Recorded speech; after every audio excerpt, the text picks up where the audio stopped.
we're gonna talk about partial fractions. So what partial fractions is it's essentially taking a fraction and splitting it up into its factors. So what we're looking at is, let's say I have the fraction of 3/4. Well, 3/4, I could really break that up into 2/4 plus 1/4, which is 1/2 plus 1/4. That's kind of the idea we're working on, but now we're doing algebraically. So if I have 4x minus 13 over 2x squared plus x minus 6, the first thing I need to do is factor my denominator. So I'm going to factor it into 2x minus 3 and x plus 2. Now what I'm going to do is I know that I actually can split that up into fractions with that as my denominator. So what I'm going to do is I'm going to split this up. A over x plus 2 plus b over 2x minus 3. And there's my a, there's my b. So I'm splitting this up into these two fractions. Now what I need to do is I need to find a and I need to find b. So what I need to do is I need to make sure that I keep this denominator. So what I'm going to do is I'm going to multiply a over x plus 2 by 2x minus 3 and b over 2x minus 3 by x plus 2. So I end up with 4x minus 13 over 2x minus 3 times the quantity x plus 2 equals a times 2x minus 3 over the same denominator plus b times x plus 2 over the same denominator.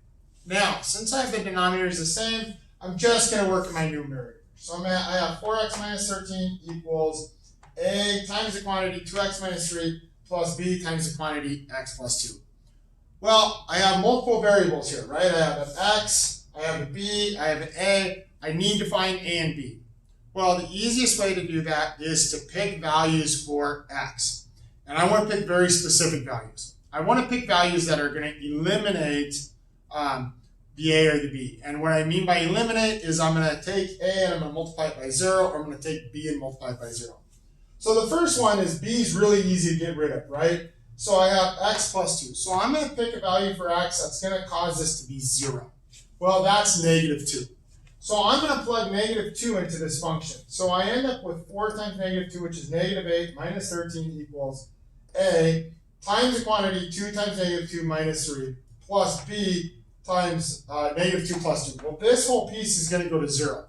That's perfect, because now I just have the variable a. And a is just a constant. I kind of say it's a variable. It's not changing. Right now, we just don't know what it is, so it's an unknown. That's what I mean by variable. So this gives me negative 21 equals a times negative 7. So a is 3. Now I know what a is. A is 3. I need to find b. So to find b, I need to make 2x minus 3 equal to 0. Well, that's plugging in 3/2. So I go 4 times 3/2 minus 13 equals a times 2 times 3/2 minus 3. So this piece right here is going to go to 0 plus b times 3/2 plus 2. Well, this part right here, that's going to give me 7/2, right? So I have negative 7 equals 7/2 b. I'm going to multiply it by its reciprocal, which is 2 over 7. Negative 7 times 2 over 7 gives me negative 2. So now I have b. So now what I'm going to do is I'm going to come in here and I'm going to take a, I'm going to take b, I'm going to plug it back in here. So this whole thing is going to be 3 over x plus 2 minus 2 over 2x minus 3. There's the fractions that add up to give me this as its addition. If you switch the denominators of a and b, it's not going to change anything. All it's going to do is make a negative 2 and b 3. So you're still going to get the exact same equation. All right. So now we're going to look at one that's slightly bigger, and we're going to look at a couple of them to kind of give you some practice here. So here I have 7x squared minus 29x plus 24 equals this factor group. 2x minus 1 times the quantity x minus 2 quantity squared.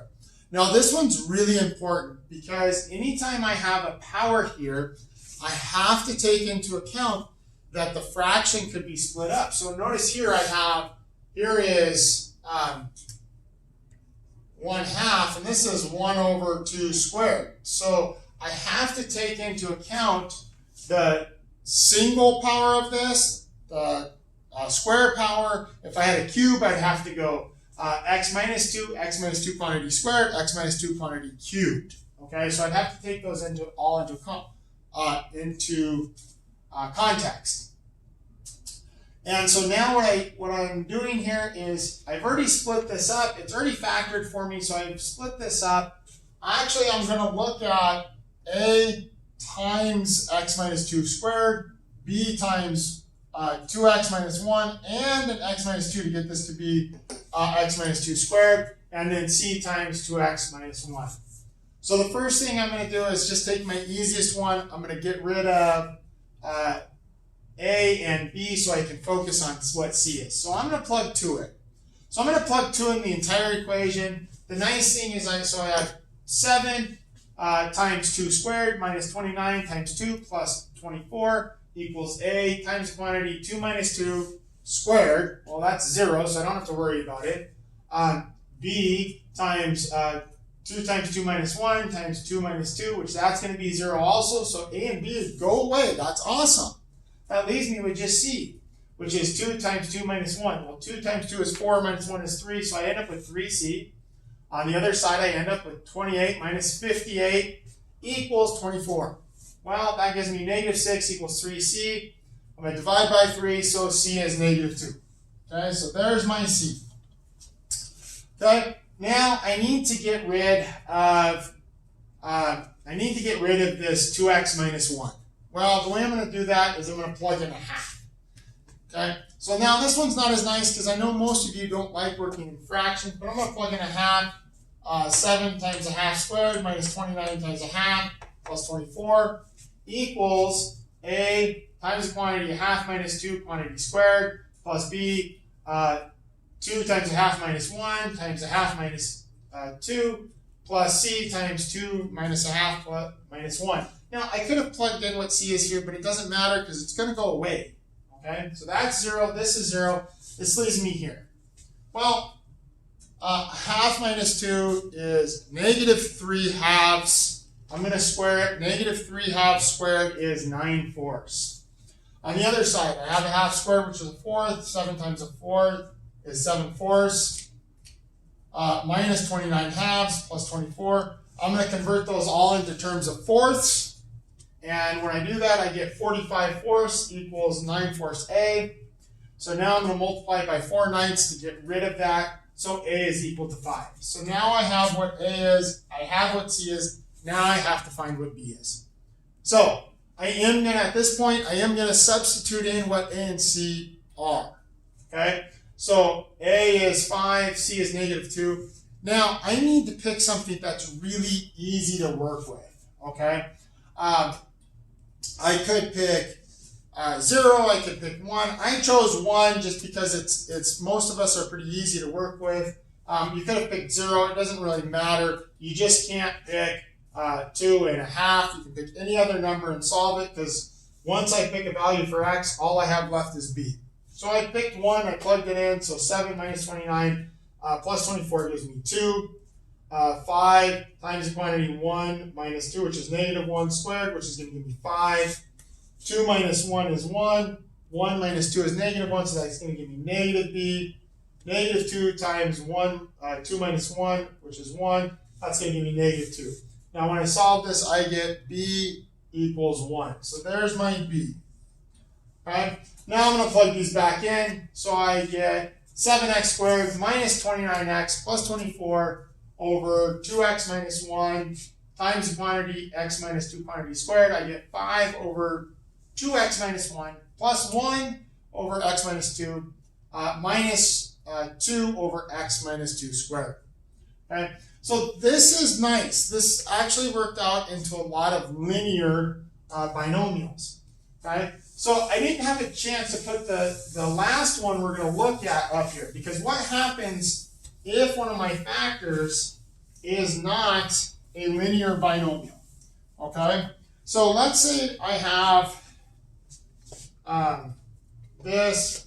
I have 11x squared minus 8x minus 7 over 2x squared minus 1 times x minus 3.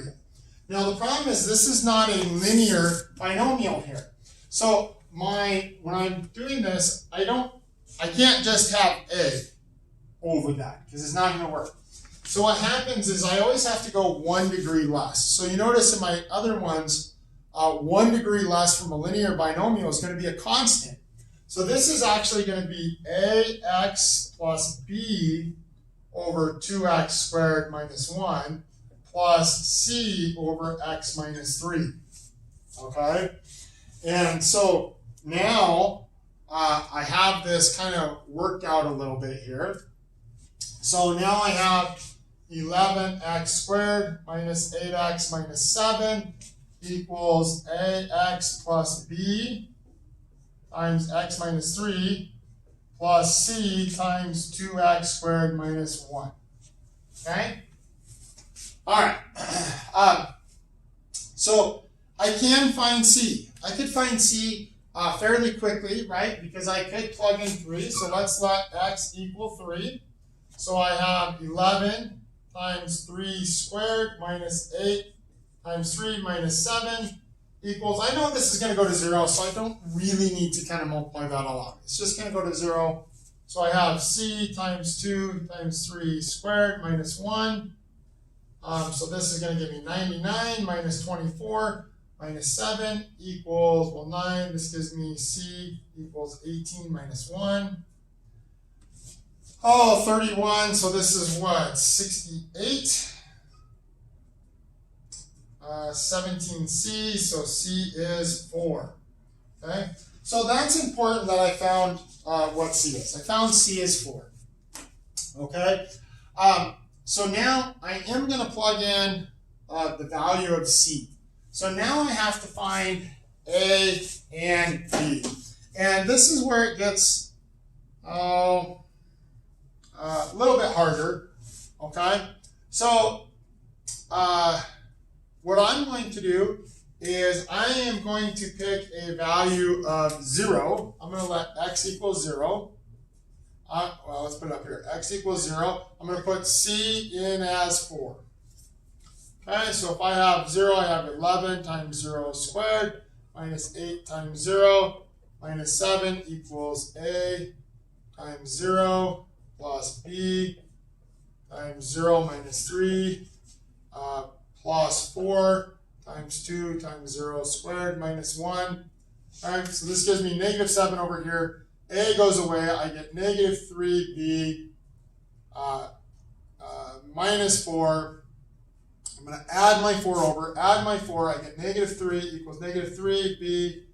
B equals 1. Okay, so that's good. I now have my c. I have my b. Now I need to find a. Okay? And so what I'm going to do is I've picked 3, I've picked 0. I am going to plug in b and c. So let's make it easy on ourselves. Let's just pick 1. Let's go x equals 1, c equals 4, b equals 1. So now on the left side, I get 11 minus 8 minus 7 equals a times 1, which is just a, plus 1 times the quantity. Okay, so I picked 1. 1 minus 3 plus 4 times 2 times 1 squared minus 1. Now I got to kind of simplify this. So this is going to give me negative 4 over here. So this is negative 2. So this gives me negative 2a minus 2.